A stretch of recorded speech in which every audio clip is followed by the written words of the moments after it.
and good evening. You're watching Express News with me, Nancy Kohli. Let's take a look at the top stories of the day.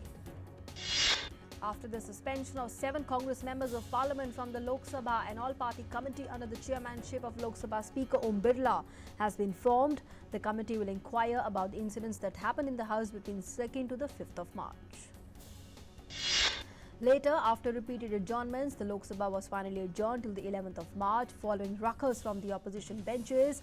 Before the adjournment, the lower house passed the Mineral Laws Amendment Bill and the Insolvency and the Bankruptcy Code Second Amendment Bill 2019 amid opposition uproar. Rajya Sabha was adjourned for the 5th consecutive day within minutes after it assembled, following opposition demand of the immediate discussion on Delhi violence. Before adjourning the House, the Rajya Sabha chairman appealed to the Treasury and the opposition benches to find meaningful solution so that House functions effectively.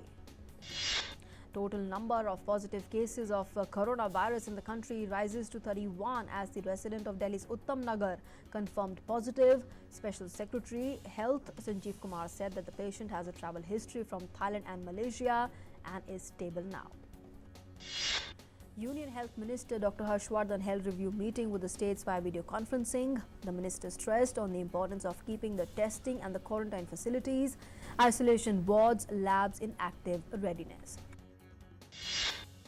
On the growing concern over the shortage of masks, the health minister said there is no need to create panic about the need to wear masks and strict action should be taken against shopkeepers who are charging more than the fixed price for the masks.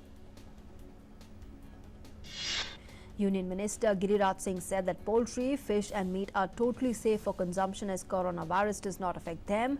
The minister cited reports of the World Health Organization for Animal Health and Food Safety Standards Authority of India to prove the fact. The Ministry of Health and Family Welfare advises state governments to avoid or postpone mass gatherings till the coronavirus spread is contained. Further, asked states to take necessary actions to guide organizers on precautions to be taken in case of any such gatherings.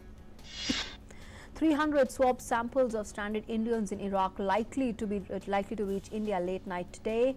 Union Aviation Minister Hardeep Singh Puri said after the swab tests are cleared, call will be taken on the logistic arrangements to bring Indians back from Iran.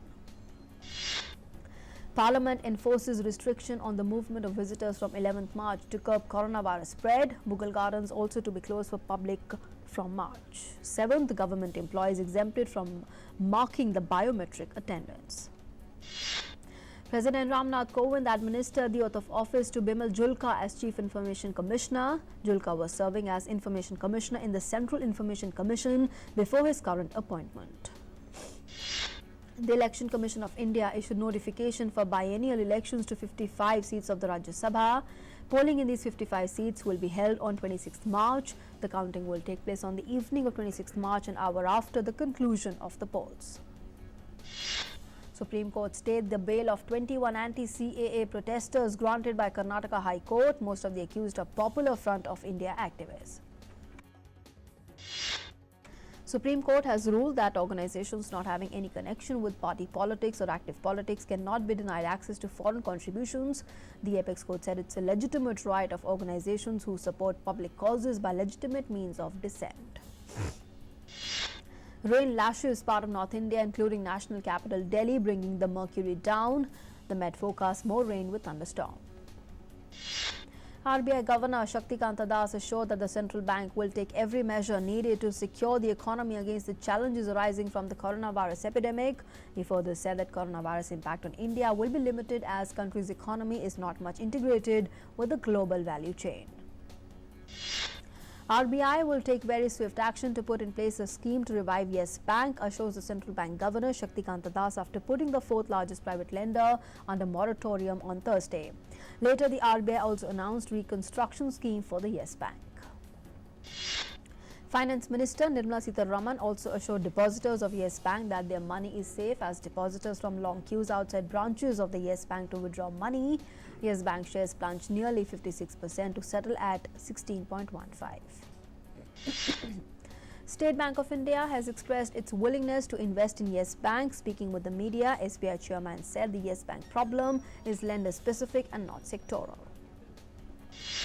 After nose-diving over 1,459 points during the day, Sensex settled 894 points lower at 37,576 as domestic investors weighed the impact of rising coronavirus cases in the country. On similar lines, Nifty tanked 279 points to close at 10,989, going below the 11,000 mark. Gold jumped 773 rupees to 45,343 rupees per 10 grams in the national capital as mounting worries over the economic fallout from the fast-spreading coronavirus drove investors towards the safe haven metal. Likewise, silver prices also rose by 192 rupees to 48,180 rupees per kilogram as compared to the previous close of 47,988 rupees per kilogram. On the currency front, the Indian rupee depreciated 32 paise to 73.24 per US dollar. Crude oil prices fell 1.9% to 3,365 rupees per barrel as participants trimmed their positions in line with the weak trend overseas.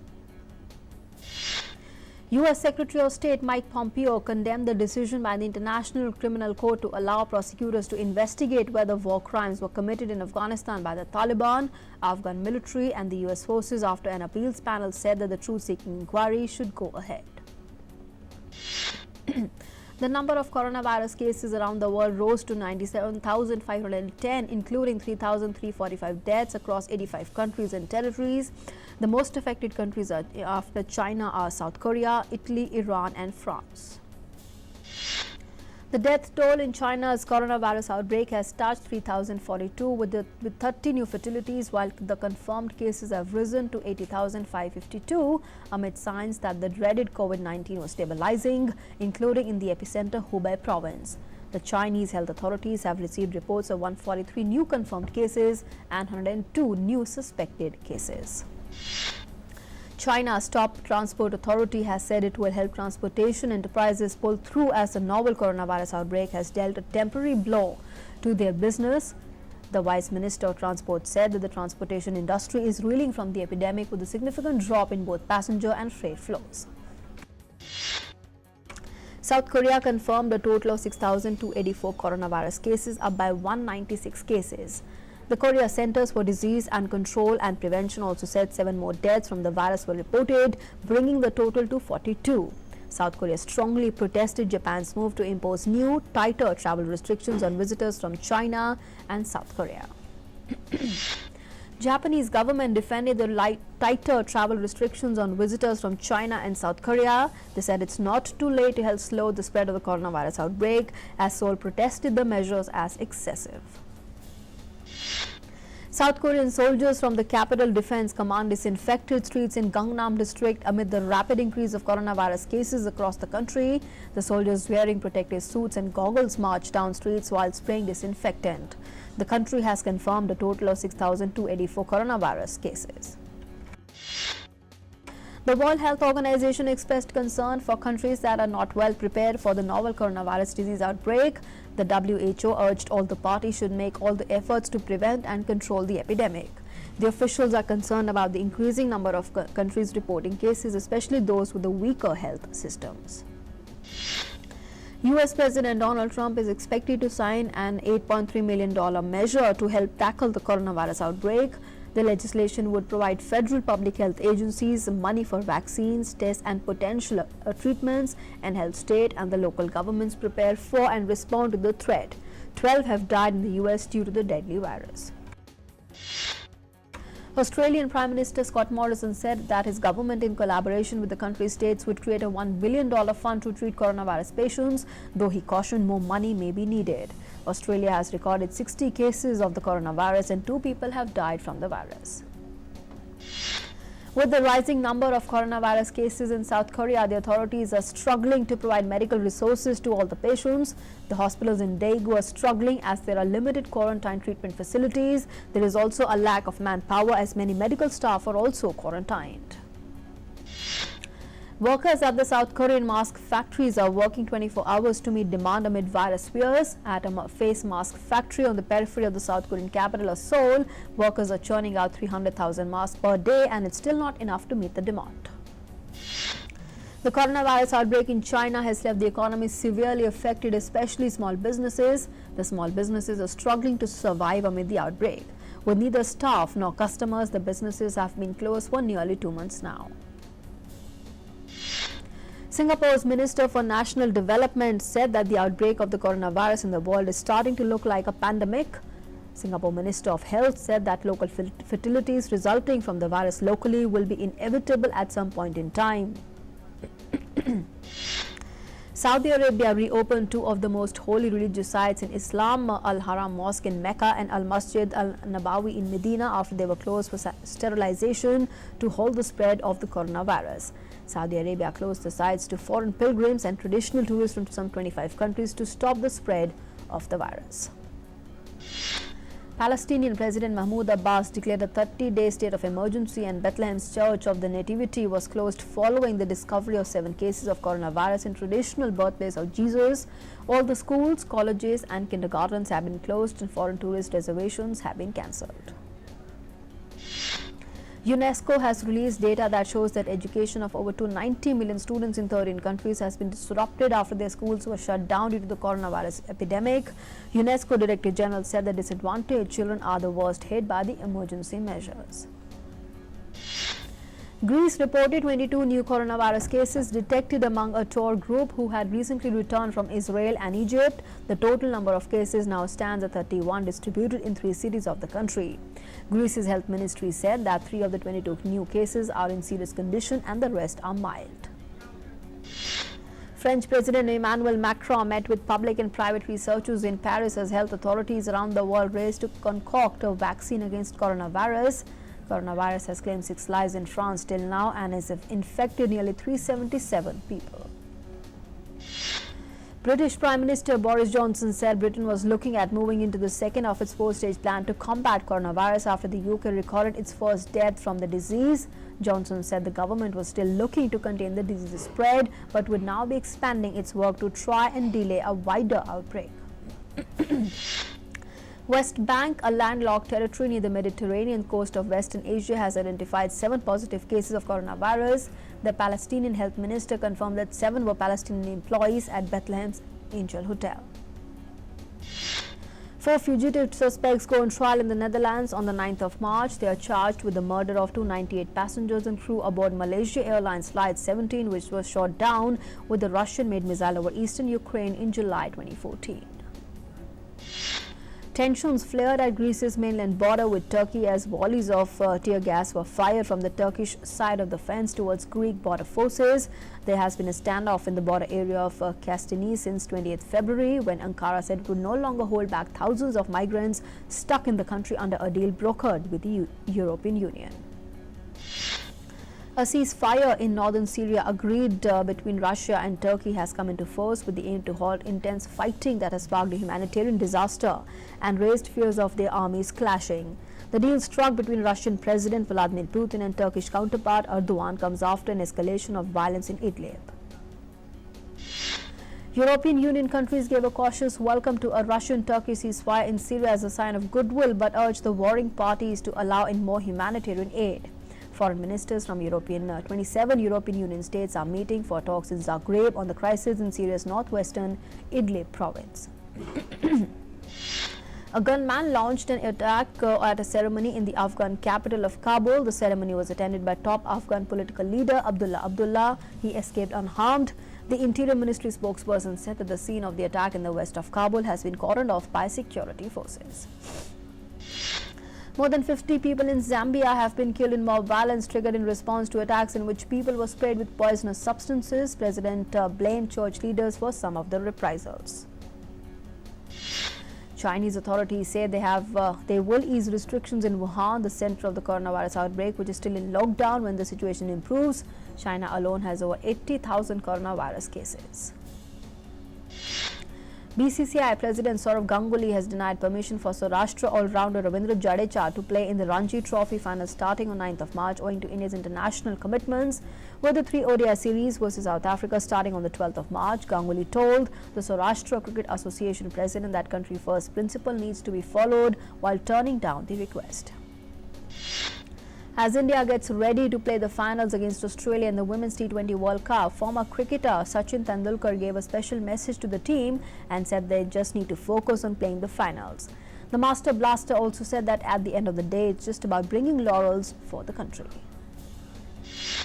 A T20 league in Nepal that was to feature West Indies swashbuckler Chris Gayle among others has been postponed due to coronavirus threat. League that was to start on 14th March has been rescheduled for the closest possible time whenever the situation is favourable. Amid the coronavirus outbreak, which has also reached India, BCCI President Sourav Ganguly has made it clear that the upcoming IPL edition is on and the board is making all the efforts for the smooth conduct of the tournament that starts on 29th of March. New Zealand's Kim Cotton and Pakistan's Ahsan Raza will stand as on-field umpires for the final for the ICC Women's T20 World Cup final between India and Australia. Four-time champions Australia will take on the first-time finalists India at the Melbourne Cricket Ground on the 8th of March. Mohammad Naeem and Afif Hussain have made their ODI debut against Zimbabwe in the third match of the series at the Sylhet International Cricket Stadium. Naeem is an opening batsman and has played 5 T20 internationals for the country, while Hussain is an all-rounder and featured in 10 T20 internationals for Bangladesh. Zimbabwe will host Ireland for 6 limited overs internationals in April. The 3 T20 internationals will be played on 2nd, 4th and 5th of April, followed by 3 ODIs on 8th, 10th and 12th April. All the matches will be played at the Bulawayo's Queen Sports Club. The living legend of Bangladesh cricket, Mashrafe Mortaza, will play his last international ODI match against Zimbabwe today as a captain. India defeated Korea 2-1 in the ongoing Fed Cup Asia Group 1 tournament. Sania Mirza and Ankita Raina won the deciding rubber against Korea to lift India to second place in the round-robin league standings at the end of day 3. Tokyo 2020 organizers said that work on the Aquatic Center was finished in February, meaning that all the venues built for this year's Olympics have been completed on time. The Aquatic Center, which will host swimming and diving events at Tokyo 2020, was one of 8 new venues built for the Summer Olympics, in addition to the Athletes' Village. Amid the rise of coronavirus cases worldwide, Liverpool FC has taken several measures to prevent the spread of the virus. The English club has cancelled staff travel to high-risk countries and also informing everyone to maintain good hygiene practices through notices around all our sites. Asian Championship silver medalist Ashish Kumar knocked out the 4th season Omrubek of Kyrgyzstan, while World Championship bronze medalist Manish Kaushik defeated Chinese Taipei's Lao Chun-en to move into the quarterfinals of the Asian Olympic qualifiers in Jordan. Both now need one more win to secure their Tokyo Olympic tickets. Indian dwarf and Sriram Balaji and Jeevan scored another thrilling win over Federico Gao and Paolo Lorenzi pair with 2-6, 6-3 and 15-3 to reach the semi-finals at Monterrey ATP Challenger. In a bold decision, India preferred Ramakumar Ramanathan over number 1 singles player Sumit Nagal for their clash against top seeds Croatia in the Davis Cup qualifiers beginning Friday. The host will be led by world number 37 Marin Cilic. As the coronavirus continues to spread, fans were barred from attending the International Biathlon Union's World Cup event in the Czech Republic that began on Thursday. The biathlon is a winter sport that combines cross-country skiing and rifle shooting. In Italy, the country's top soccer league Series A will resume its schedule this weekend by playing matches in empty stadiums with no fans allowed until at least early April, as measures are put in place to stop the virus circulating further around the country. The International Olympic Committee gave unequivocal backing to this summer's Tokyo Olympics, urging athletes to prepare full steam despite the coronavirus threat. World champion shuttler PV Sindhu was named Sportsperson of the Year at the 4th Times of India Sports Awards 2019 in New Delhi. The national badminton coach Pulela Gopichand won the Mentor of the Year award, while former shooter Jaspal Rana was recognized as the Coach of the Year. In other categories, former India football captain Baichung Bhutia was given the Lifetime Achievement Award, while hockey legend and 3-time Olympic gold medalist Balbir Singh was honoured with the Icon of the Century Award at the Times of India Sports Awards 2019 function. Preparations are in place for the second leg of the Khelo India Winter Games that will be held at Kongturi, Gulmarg from 7th to 11th of March and will have participants competing in alpine skiing, cross-country skiing, snowboarding and snowshoeing events. Manchester City overcame Sheffield FC to reach the FA Cup quarter-finals and stay on course for a domestic and European Cup treble as Sergio Aguero's 23rd goal of the season saw off their championship opponents at Hillsborough. Kylian Mbappe hit a hat-trick as Paris Saint-Germain cruised into the final of the French Cup with a thumping 5-1 win at Lyon on Wednesday. The defeat ends Lyon's 5-match unbeaten run that included an impressive 1-0 win over Juventus in the Champions League and the weekend's triumph over local rivals Saint-Étienne. A new study has found taking part in music sessions can boost mood and improve concentration in patients recovering from stroke. Those participating in the 2-year sessions alongside existing stroke rehabilitation treatment also reported physical benefits such as better arm function and gait. Few minutes of light exercise daily can help the elderly live longer, suggests new research. The researchers observed that each 30-minute interval of light intensity physical activity such as doing household chores or casual walking associated with a 20% lower risk of dying from any cause. NASA has announced the name of its next Mars rover, Perseverance. It will be the 5th exploratory vehicle on the Red Planet, following in the tire tracks of the similarly augustly tired Sojourner, Spirit, Opportunity and Curiosity. NASA's Curiosity rover has captured its highest resolution panorama yet of the Mars, containing 1.8 billion pixels of the Red Planet's landscape. The rover's mast camera or mast cam used its telephoto lens to produce the panorama composed of over 1,000 images taken between 24th November and 1st December last year. Elon Musk's company has signed a deal with Axiom Space to transport the tourists along with the commander on one of its Crew Dragon capsules in the second half of 2021. SpaceX has announced a partnership to send 3 tourists to the International Space Station, the first private trip in more than a decade. 2 entrepreneurs from Pune, Ulka Sadalkar and Rajiv Kher, have started Swachhata Gruha lavatories on wheels for women. Under this scrap, Pune Mahanagar Parivahan Mahamandal Limited buses are converted into lavatories. Women can avail the services at 5 rupees. Britain's Prince Harry and his wife Meghan appeared together at an official engagement for the first time since January's announcement that they would step away from their royal duties. The couple attended an awards ceremony for wounded service personnel, their last before they quit as the working members of the royal family.